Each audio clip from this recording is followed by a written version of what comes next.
கொழும்பு துறைமுக நகரத்தில் உள்ள வர்த்தக நிலையம் ஒன்று அதிக விலைக்கு குடிநீர் போத்தலை விற்பனை செய்ததற்காக 5 லட்சம் ரூபாய் அபராதம் விதிக்கப்பட்டுள்ளது.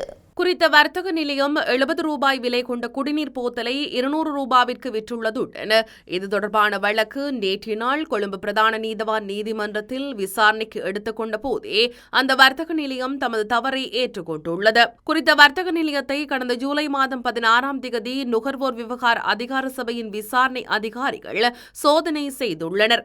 அப்போது குறித்த வர்த்தக நிலையத்தின் மூலம் 70 ரூபாய் விலை கொண்ட 500 மில்லி லிட்டர் போத்தலை 200 ரூபாவிற்கு விற்றுள்ள தெரிய வந்துள்ளது. 2025ஆம் ஆண்டு 4ஆம் மாதம் 1ஆம் தேதியன்று வெளியிடப்பட்ட விசேட வர்த்தமானி உத்தரவின்படி 500 மில்லி லிட்டர் குடிநீர் போத்தலின் அதிகபட்ச சில்லறை விலை 70 ரூபாயாக நிர்ணயிக்கப்பட்டுள்ளது. அதன்படி 2023ஆம் ஆண்டின் 9ஆம் இலக்க நுகர்வோர் விவகார அதிகார சபை சட்டத்தின் பிரிவுகள் 20 மற்றும் 68 மற்றும் 2021ஆம் ஆண்டின் 20ஆம் இலக்க திருத்த சட்டத்தின் பிரிவு 60 ஆகியவற்றின் கீழ் 200க்கு விற்பனை செய்வது குற்றமாகும் என்று நுகர்வோர் அதிகார சபை தெரிவித்துள்ளது.